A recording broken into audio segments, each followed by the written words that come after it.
daughter-in-law convinced my son to put me in a nursing home.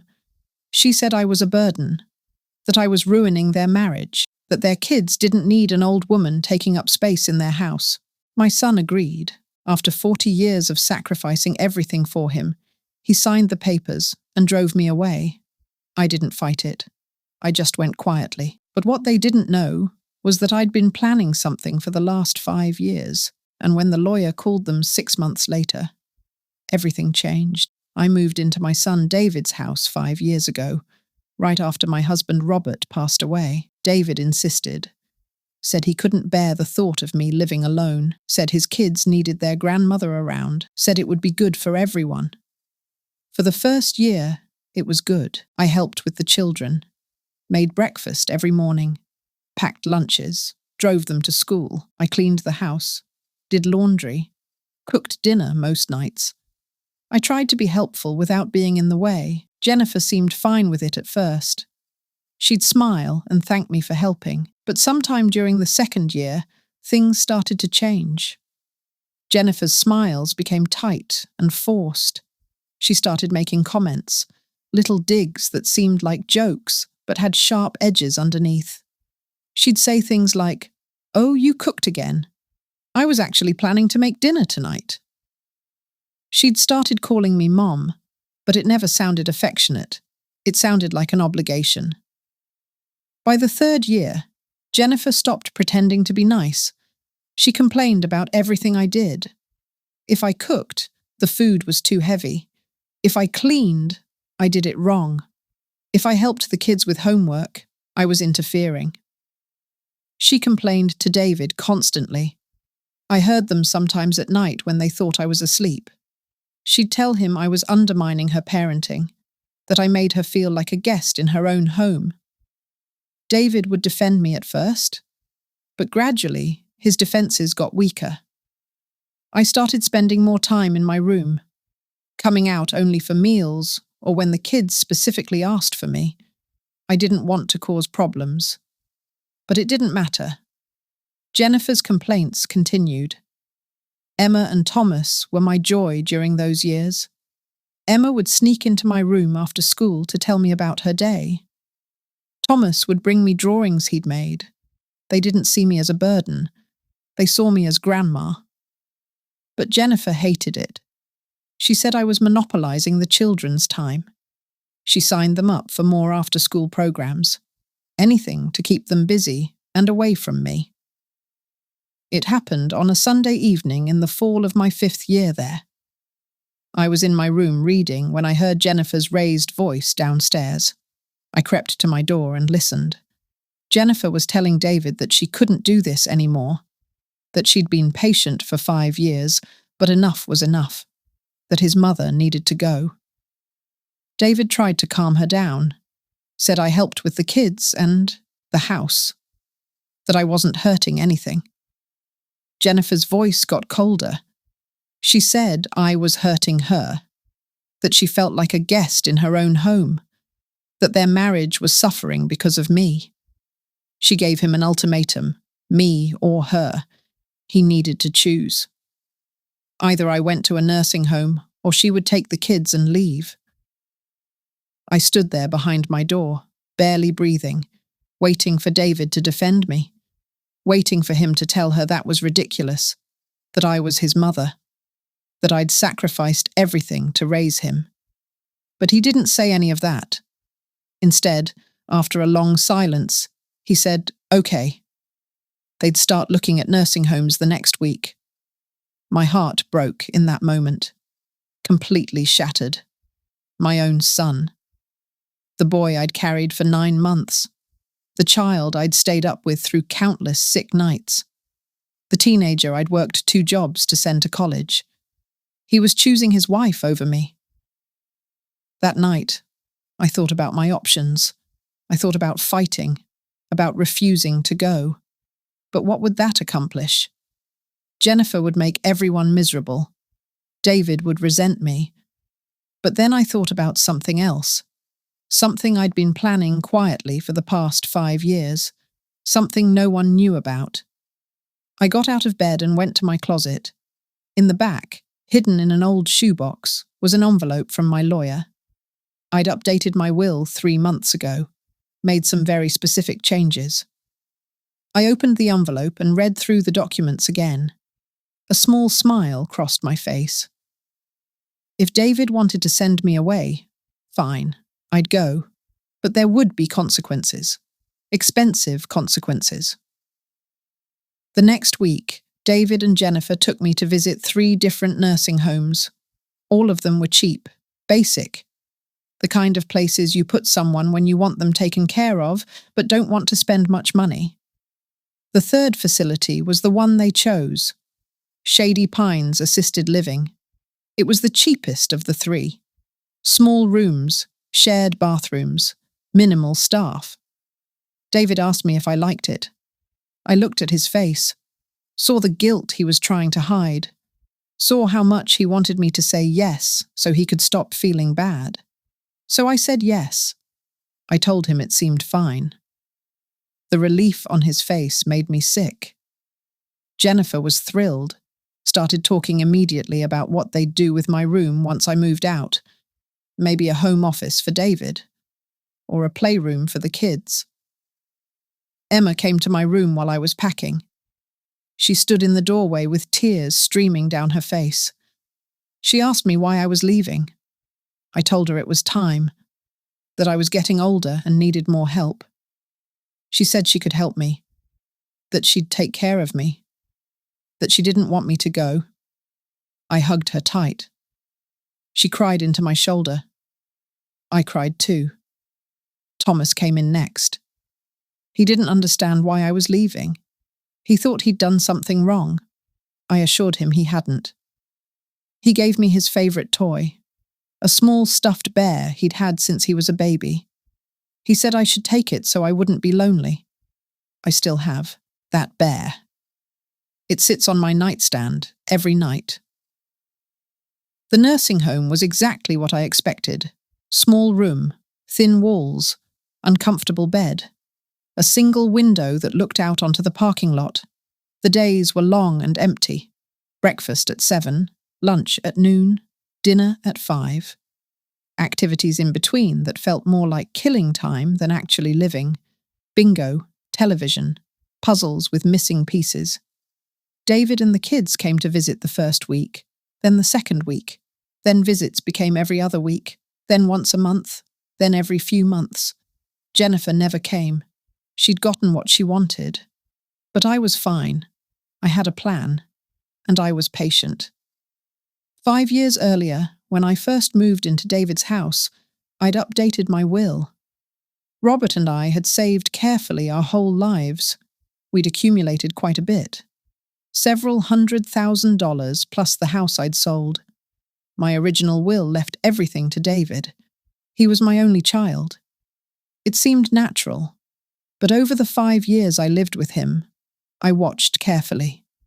I saw how Jennifer treated me, how David allowed it.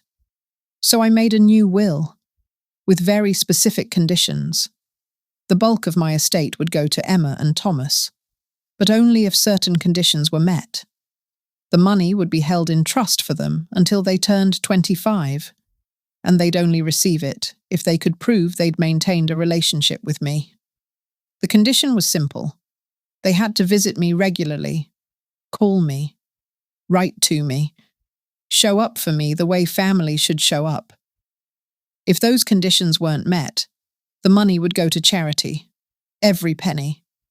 David and Jennifer would receive exactly $1 each, not because I wanted to be cruel, but because I wanted them to know. I wanted them to see, in black and white, what their choice had cost them. I'd also included provisions for 5 years of nursing home care to be paid from the estate. Top-tier facility, private room, full care. Everything I deserved, but they refused to give me. I'd been at Shady Pines for 6 months when I decided it was time to execute the next phase. I called my lawyer. 3 days later, he showed up at David's house with a briefcase and a very serious expression. My lawyer, James, knocked on their door on a Saturday afternoon. Jennifer answered. She looked confused when she saw a man in an expensive suit standing on her porch. He introduced himself as my attorney and said he needed to speak with both her and David urgently. It concerned my estate. James explained that he was there to discuss my last will and testament. David looked confused, said I wasn't dead. Why were they discussing my will? James said that while I was still alive, I'd authorized him to inform them of the will's contents, that I felt they deserved to know what their future looked like. He handed them copies of the will. They started reading, and James watched their faces change. David read slowly. His face went pale. His hands started shaking. Jennifer read, faster. Her eyes got wider with each line. When they finished, they both just stared at the papers in silence. Finally, David spoke, asked if this was a joke, if I was really serious. James assured him it was completely serious, legal, binding, and already filed with the probate court. Jennifer found her voice, started yelling, said this was manipulative, cruel, that I was trying to control them from beyond the grave. James calmly pointed out that I wasn't dead yet, that this was entirely within my rights. David asked about the provision for nursing home care. James explained that yes, I'd arranged for my care to be paid from the estate. 5 years of care at a facility that cost approximately $8,000 per month. That was $60,000 per year. $300,000 over 5 years. Money that would come directly from what would have been David's inheritance. Jennifer started shouting about how that wasn't fair, that I was wasting their inheritance on expensive care I didn't need. James looked at her coldly, said that was interesting, since 6 months ago she'd insisted I needed to be in a nursing home. Now she was upset that I'd arranged to pay for a good one. She had no response to that. David focused on the conditions for Emma and Thomas. James pulled out another document. The conditions were spelled out clearly. Emma and Thomas needed to visit me at least once per month. Call me at least once per week. Send cards or letters on birthdays and holidays. If they failed to meet these conditions, they'd lose their inheritance. All of it. Jennifer was furious, called it manipulation, blackmail. James disagreed, said I was simply ensuring that my grandchildren maintained a relationship with their grandmother, something they should want to do anyway, money or not. Then David noticed the part where he and Jennifer would receive $1 each. He stared at that line for a long time. He asked quietly why. Why would I do this to him? He was my son. James stood up. He said I'd authorized him to give them a message. The message was simple. I loved David with all my heart. But love wasn't the same as approval. I didn't approve of how he'd treated me, how he'd allowed his wife to push me out of the family. The $1 wasn't meant to be cruel. It was meant to be symbolic. A reminder that family meant something. That the woman who gave him life deserved better than to be thrown away like trash when she became inconvenient. If he wanted more from me, he could earn it. By being a better son. By showing up. By the time James finished delivering the message, David was crying. Jennifer was silent, her face red with anger. 2 weeks later, I moved to Meadowbrook Senior Living. The difference was stunning. Beautiful private rooms, gourmet meals, activities that were actually interesting, gardens to walk in, a library, art classes. My room had a big window overlooking gardens, a comfortable bed, a sitting area, my own bathroom. It felt like living again instead of waiting to die. I started painting again, something I hadn't done since Robert died, and painting brought me joy.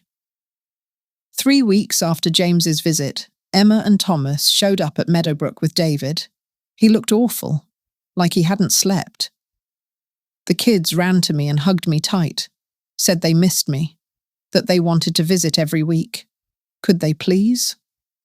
I held them and said, of course, they could visit whenever they wanted. David stood back awkwardly, finally approached, said he was sorry, that he'd made a mistake, that he should never have sent me away. I looked at my son, and I told him the truth. I said I forgave him, but forgiveness didn't erase consequences. He'd made his choices. Now he had to live with them. He asked if there was any way to change the will. I said no. The will was final. The money would go to Emma and Thomas if they maintained a relationship with me. Otherwise, to charity. He nodded, then asked if he could visit too. Even though it wouldn't change anything about the money, he just wanted to visit his mother. That's when my heart softened a little. Because he wasn't asking for the money. He was asking for me. I said yes. He could visit. But it had to be real. Not obligatory, not guilty. Real visits where we actually talked and spent time together. Over the next year, Emma and Thomas visited every week, sometimes with David, sometimes on their own. We did puzzles together, played games. I helped Emma with homework, taught Thomas more chess. We walked in the gardens and talked about their lives, their dreams, their worries. They called me every week, sometimes more, just to talk, to say I love you. It was everything I'd wanted when I lived with them. Genuine connection, real love. Time together because they wanted it, not because they had to. David came too, less regularly, but he came. We started rebuilding slowly. We'd never be what we were before. Too much had happened. But we were finding a new relationship, different, more honest. He never asked about the money again, stopped seeing me as an inheritance and started seeing me as his mother again. I'm 75 now, still living at Meadowbrook, still painting, still having book club every Thursday. Emma is 16 and thriving. She volunteers at a hospital. She visits me every Sunday afternoon. We have tea and talk about everything. Thomas is 13. He joined the junior zoologist program. He calls me 3 times a week just to chat. David visits monthly. He and Jennifer separated last year. He's in therapy, learning about patterns of behavior, how he enabled Jennifer's treatment of me. He apologized again recently. A real apology this time. Not asking for anything. Just telling me he was sorry. I told him I was proud of him for trying. That's all any of us can do. Try to be better than we were yesterday. Jennifer never comes. Emma says she's bitter about the money. Emma just rolls her eyes. She's smart enough to see the truth. The money sits in trust, growing. Emma and Thomas don't think about it much. They visit me because they love me. Not because of what they'll inherit someday. That's exactly what I wanted. People ask me sometimes if I regret the will, if using money to ensure relationships was wrong. My answer is always the same. No, I don't regret it, because I didn't use money to buy love. I used it to establish boundaries, to show my son that actions have consequences, to protect my relationship with my grandchildren from parents who would have slowly poisoned it. Without that will, David and Jennifer would have sent me away and forgotten about me. The kids would have grown up thinking that's how you treat elderly family members. Instead, Emma and Thomas learned that family matters, that relationships require effort, that the people who love you deserve your time and attention. And David learned that respect isn't optional, that his mother wasn't a burden to be managed, but a person who deserved dignity. Those lessons were worth every penny. If I could tell my story to every elderly person facing what I faced, here's what I'd say. You are not a burden. You are not disposable. You raised these people, loved them, sacrificed for them. You deserve respect and dignity. Don't let them warehouse you in a place that treats you like you're already dead. Don't let them take your agency, your choices, your life. If you have resources, use them to protect yourself. Set boundaries. Make plans. Ensure you'll be treated the way you deserve. Don't be afraid to use whatever tools you have. Money, legal documents, whatever it takes to ensure your final years are lived with dignity. And don't feel guilty about it. You're not manipulating anyone. You're simply establishing the terms under which you'll be treated. Next spring, Emma will graduate high school. She's been accepted to every college she applied to. She asked me to come to her graduation, said she wanted me in the front row. I told her I'd be there. Wouldn't miss it for anything. David called after Emma told him, asked if it would be okay if he sat with me, if we could celebrate her together as family. I said yes, because that's what we are. Imperfect, fractured, but still family. I'm sitting in my room at Meadowbrook as I think about all of this. Sunlight streams through my window. Emma and Thomas are visiting this afternoon. I think about where I was 3 years ago, at Shady Pines, alone, abandoned, angry. And I think about where I am now, at Meadowbrook, surrounded by friends, connected to family who love me, at peace. The difference wasn't just money, though money helped. The difference was choice, agency, power. I took back control of my life, set terms, established boundaries, refused to be a victim. And in doing so, I taught everyone around me a lesson. David learned that love requires respect. Emma and Thomas learned that family requires effort. Jennifer learned that actions have consequences. But most importantly, I learned something too. I learned that it's never too late to stand up for yourself, never too late to demand dignity, never too late to choose how your story ends. My story doesn't end with me being thrown away. It doesn't end with loneliness and regret. It ends with me in a beautiful room, surrounded by love, at peace with my choices, and confident that I've left a legacy worth more than money. It ends with me winning, not through revenge, through dignity, through boundaries, through love that required respect. And when my time finally comes, I'll go knowing I lived my final chapter on my own terms. That's all any of us can hope for, to write our own ending, to choose our own path, to leave behind not just wealth, but wisdom.